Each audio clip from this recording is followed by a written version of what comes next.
जय गुरु जी। गुरु जी को प्रणाम, गुरु जी की प्यारी संगत को प्रणाम। शुक्राना गुरु जी, आपने मौका दिया आपके सत्संग का। हम गुरु जी के पास गए थे मार्च 1998 में, जब मेरा भाई बीमार पड़ा था, जब उसको कैंसर हुई थी और डॉक्टर्स ने उसको ट्रीट करने से मना कर दिया था। तो अपने मम्मी पापा के साथ, जेठरा अंकल जेठरा आंटी के साथ मैं भी गई थी गुरु जी के यहाँ। ये गुरु जी का बुलावा था हमारे लिए। गुरु जी ने हमें अपनी शरण में बुलाया और वो जर्नी जो शुरू हुई है, जो पहले बहुत जन्मों से शुरू हुई थी, इस जन्म में तब से जर्नी शुरू हुई और गुरुजी की बहुत कृपा है कि वो आज तक जर्नी चल रही है। और गुरुजी से यही प्रार्थना है कि वो जर्नी कभी ख़त्म ना हो। गुरुजी ने हमें बुलाया अपनी शरण में मार्च 1998 में, लेकिन उनकी कृपा बहुत पहले हम पर शुरू हो गई थी। मेरी बेटी जनवरी 1997 में सिर्फ 16 दिन की थी और वो बीमार पड़ी थी। उसको निमोनिया हो गया था एंड वो आईसीयू में एडमिटेड थी।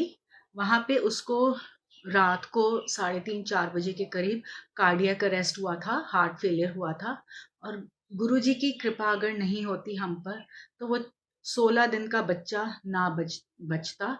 गुरुजी की कृपा, गुरुजी के आशीर्वाद ने उसको बचाया। सो शुक्राना गुरुजी। फिर हम जब गुरुजी के पास गए, उसके बाद से तो there was no looking back, there was no turning around. Guruji का आशीर्वाद हम पर बना रहा। एक बार मैं एम्पायर स्टेट में थी, गुरुजी बैठे हुए थे, संगत का दिन था। मैं गुरुजी के आगे माथा टेक के मुड़ी, गुरुजी बोलते इसनु मुंडा देना है। सो गुरुजी की बहुत कृपा। गुरुजी ने जो बोला वो तो सच होके ही रहना था। गुरुजी ने मुझे बेटा दिया, उसको हम गुरुजी का प्रसाद बोलते हैं। 2000 नवंबर में मुझे बेटा हुआ और मैं नहीं जानती गुरुजी का क्या आशीर्वाद था इसके पीछे। बस मैं ये जानती हूँ कि गुरुजी ने मेरे ऊपर कृपा की, मुझे बेटा दिया। लेकिन साथ ही गुरुजी हमारे कर्म भी कटवाते हैं। गुरुजी कहते हैं मैं साथ में हूँ, मेरे साथ अभी अपने कर्म भुगत लो, नहीं तो अकेले तो तुम्हारे बस की बात भी नहीं होगी भुगतना। मेरा बेटा जब हुआ तो उसके बाद वो 14 महीने तक सोया, न दिन में न रात में। वो सिर्फ जब मेरी गोदी में होता तो सोता, उसको जहां मैं बेड पे लिटाती वो उठ जाता। तो ये मेरे ऐसे कोई कर्म होंगे जो गुरुजी ने कटवाए। गुरुजी ने बेटा दिया और फिर मेरे वो कर्म कटवाए 14 महीने तक। इनफैक्ट घर का भी मुझे कुछ काम करना होता तो मैं उसको, जितने काम मैं एक हाथ में उसको लेके मैनेज कर पाती थी, मैं वैसे मैनेज करती थी। एंड 14 महीने के बाद सडनली मेरे कर्म खत्म हुए होंगे कि वो अपने आप सोने लग गया। और उस टाइम में जब वो नहीं सोया, तो अगेन गुरुजी की कृपा थी कि ना उसको कोई हेल्थ प्रॉब्लम, ना मेरे को कोई हेल्थ प्रॉब्लम। नहीं तो किसी की अगर नींद पूरी ना हो, ठीक से ना हो नींद, तो पॉसिबल नहीं होता है कि कोई हेल्थ प्रॉब्लम ना हो या कोई और परेशानी ना हो। लेकिन वो 14 महीने थोड़े मुश्किल से कटे, कष्ट हमारे कट गए सबके, लेकिन वो टाइम निकल गया एंड उसके बाद सब कुछ ठीक ठाक होता रहा। धीरे धीरे बच्चे बड़े होते गए। गुरुजी ने हमें मिडिल ईस्ट में भेजा। 4 साल हम लोग, मैं और बच्चे वहां पे रहे मेरे अंकल के साथ। एंड अगेन वो टाइम बहुत अच्छा निकला। हर चीज की टाइमिंग गुरुजी डिसाइड करते हैं। पहले गुरुजी ने मुझे मिडिल ईस्ट जाने से मना किया था। 1.5 साल मेरे अंकल वहां पे थे, मैं और बच्चे यहाँ पे थे। वो टाइम शायद हमारे लिए खराब था, हमारे ग्रह खराब हुए होंगे या जो भी। उसके बाद गुरुजी ने मुझे और बच्चों को भी मेरे अंकल के पास मिडिल ईस्ट भेजा एंड वहाँ पे हमारा टाइम बहुत अच्छा निकला।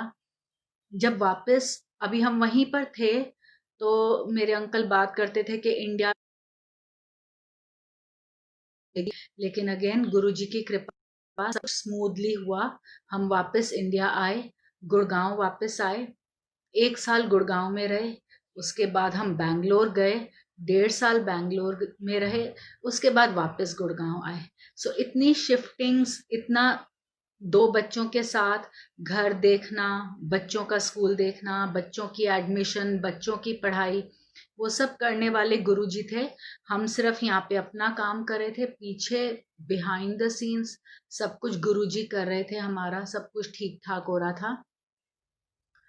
मेरी बेटी 9th में थी, 9th 10th 11th, 3 साल उसने कॉन्स्टेंटली अपना स्कूल उसको शिफ्ट करना पड़ा, बिकॉज हम सिटीज़ मूव कर रहे थे। गुड़गांव में उसकी हमने एडमिशन कराई, फिर बैंगलोर में कराई, वापस इधर गुड़गांव में कराई। 9th 10th 11th school years के इतने क्रूशल साल, लेकिन आराम से वो होता गया। ऑफ कोर्स वो कंप्लेन ज़रूर करती कि उसकी पढ़ाई सफ़र कर रही है, उसको दिक्कत हो रही है, लेकिन ये माइनर प्रॉब्लम्स थे इन कंपैरिजन टू व्हाट गुरुजी हमारे कष्ट कटवा रहे थे, या जो गुरुजी हमारे लिए रास्ता आसान करते जा रहे थे। बेटी थी, वो इंजीनियरिंग करना चाहती थी, उसने साइंस में एडमिशन भी लिया, लेकिन क्योंकि 3 साल उसका स्कूल इतना शिफ्ट हुआ था, उसकी पढ़ाई इतनी डिस्टर्ब हुई थी, फाइनली 11th के मिड में उसने आके हमसे बात की कि वो इंजीनियरिंग नहीं, वो आर्किटेक्चर करना चाहती है। फिजिक्स, केमिस्ट्री, मैथ्स, स्कूल का मिस्ड इतना काम जो उसके मिड ईयर में उसका स्कूल चेंज हुआ था, वो इंजीनियरिंग की कोचिंग, ये सब उसको बहुत मुश्किल लग रहा था। तो उसने डिसाइड किया कि वो इंजीनियरिंग छोड़ के आर्किटेक्चर के लिए प्रिपेयर करेगी। एंड आर्किटेक्चर के लिए पहले ये रूल होता था कि साइंस के सारे subjects, physics, chemistry, maths compulsory होते थे। वो गुरुजी ने रूल चेंज करवा दिया, सिर्फ मैथ्स कंपलसरी था, physics chemistry were no longer required. तो 12th में उसने अपनी स्ट्रीम चेंज की, साइंस छोड़ के ह्यूमैनिटीज़ विद मैथ्स ली के थोड़ा सा बर्डन कम हो जाए पढ़ाई का, फिजिक्स केमिस्ट्री का बर्डन कम हो जाए। एंड फिर उसने आर्किटेक्चर की कोचिंग की, एंड साथ ही में 12th के बाद उसका आर्किटेक्चर में एडमिशन भी हो गया, अगेन गुरुजी की कृपा से। एंड वो रूल जो गुरुजी ने चेंज करवाया था कि physics chemistry were no longer compulsory, वो उसके बाद दोबारा रूल चेंज हो गया। अब आर्किटेक्चर में एडमिशन के लिए फिजिक्स एंड केमिस्ट्री भी कंपलसरी हैं अलॉन्ग विद मैथ्स।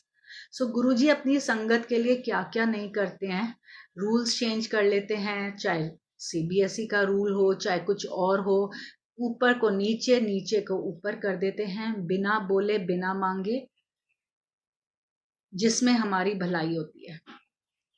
सो हमें इस बात पे विश्वास रखना चाहिए कि अगर हमारी भलाई किसी में है तो गुरुजी बिना मांगे हमें वो दे देंगे। वो वेट नहीं करते हैं कि हम उनसे कुछ मांगे तभी वो दें, बिना मांगे उनकी कृपा हमारे ऊपर हो जाती है। मेरी बेटी का, जैसे मैंने बताया, आर्किटेक्चर में एडमिशन हो गया, गुरुजी की कृपा से वो उसका कोर्स भी पूरा हुआ। अब तो वो जॉब कर रही है, गुरुजी की कृपा बनी हुई है उसके ऊपर, हमेशा बनी रहे। जब मेरी बेटी 18 साल की हुई थी, तब उस पर कोई बहुत बड़ा कष्ट आया, जो उसके 1 साल में 12-13 एक्सीडेंट्स हुए। वो तब गाड़ी, चाहे मैं चला रही हूँ, चाहे ड्राइवर चला रहा हो, उस गाड़ी का एक्सीडेंट हो जाता था। गुरुजी का नाम लेके हम आगे बढ़ते रहे। जितनी बार उसका एक्सीडेंट हुआ, हमने गुरुजी का शुक्राना किया।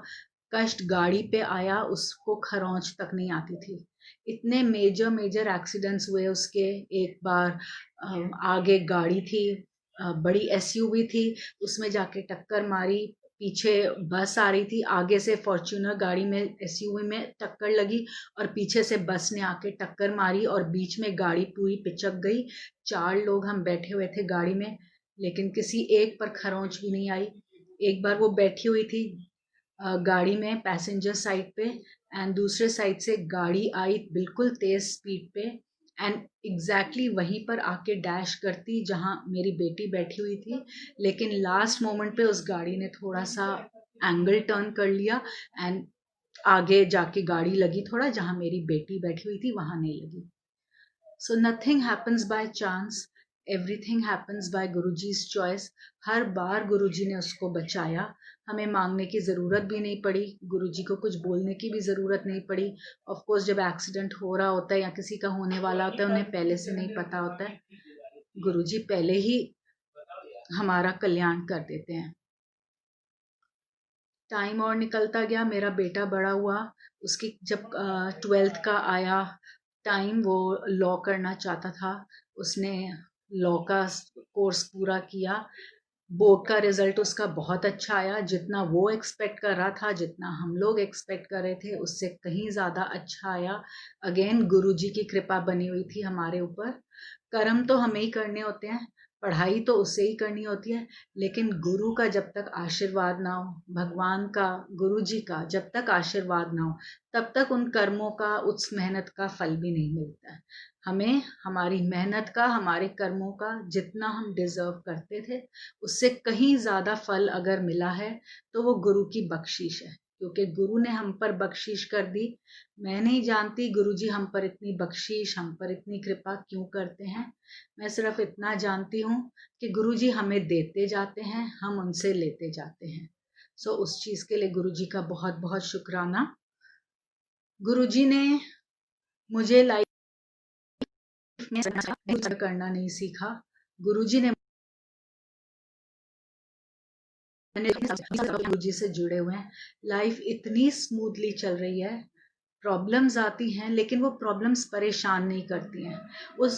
उन प्रॉब्लम्स में ऐसे कष्ट नहीं आता कि हम क्या करेंगे, कैसे मैनेज करेंगे, वजह से, हमारे प्रारब्ध की वजह से। लेकिन गुरुजी भोले भंडारी, वो तो पहले ही उसका इंतज़ाम करके रखते हैं कि वो प्रॉब्लम आराम से निकल जाए, हम पर कष्ट ना आए। सो मैंने गुरुजी को सरेंडर नहीं किया। गुरुजी ने मुझे सरेंडर करना सिखाया जब मैंने देखा कि मेरी लाइफ, अगर मेरी लाइफ का डिसीजन गुरुजी ले रहे हैं, इतनी आराम से चल रही है लाइफ, तो मुझे चिंता करने की कोई बात ही नहीं। मैंने गुरुजी को प्यार नहीं किया, गुरुजी ने मुझे उनसे प्यार करना सिखाया। गुरुजी से इतना मिला है जो हमारे माँ बाप भी कभी हमारे लिए नहीं सोच सकते थे। माँ बाप हमारे लिए सब कुछ करते हैं, लेकिन जो माँ बाप भी नहीं सोच सकते, या किस्मत से ज़्यादा तो हमारे माँ बाप, हमारा कोई भी प्यारा हमें नहीं दे सकता। वो गुरुजी ने जब किया हमारे लिए, अपने आप जो दिल से उनके लिए प्यार निकलता है, जो शुक्राना निकलता है, सो वो गुरुजी ने मेरे को सिखाया। उसके लिए थैंक यू गुरुजी। गुरुजी ने मुझे एक्सेप्टेंस सिखाया। हमेशा लाइफ में अच्छी चीज़ें नहीं आएंगी, अप्स एंड डाउन्स हमेशा आते हैं। अप्स अगर आते हैं, अच्छी चीज़ें मिलती हैं। गुरुजी का शुक्राना, गुरुजी की बहुत कृपा, गुरुजी की बख्शीश, हमें इतना कुछ मिला गुरुजी से। अगर बुरा फेज आता है तो वो भी बहुत, पिछला बैलेंस, पिछला कर्म, सब वो कर्म कटवा देते हैं। सो गुरुजी ने एक्सेप्टेंस सिखाया। Accept the good, accept the bad, accept everything as it is, accept it as Guruji's prasad. जो भी चीज़ हमारी लाइफ में हो रही है, अच्छी या गुरुजी की मर्जी से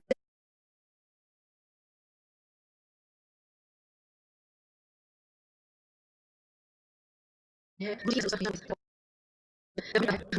गुरुजी की नज़र तब भी हम पर होती है, वो सिर्फ हमारा वो बुरा टाइम निकाल रहे होते हैं। सो गुरुजी का बहुत बहुत शुक्राना। थैंक यू गुरुजी, शुक्राना गुरुजी। आपने अभी तक हमारी ज़िंदगी निकाली है, इतनी आराम से निकाली है। आगे की ज़िंदगी की बागडोर भी आपके हाथों में है। बच्चों की, फैमिली मेम्बर्स की, सबकी बागडोर आपके हाथ में है। इसीलिए हम इतने आराम से जी रहे हैं, इसीलिए हम इतनी तसल्ली से, आजकल इतना बुरा दौर है सबके लिए, तो भी सबका टाइम आराम से निकल रहा है। वो सिर्फ आपकी कृपा से गुरुजी। मेरी संगत से यही प्रार्थना है कि गुरुजी से बस प्यार कीजिए, सरेंडर कीजिए, अनकंडीशनल लव कीजिए, आगे वो सब देख लेंगे। जय गुरुजी, शुक्राना गुरुजी।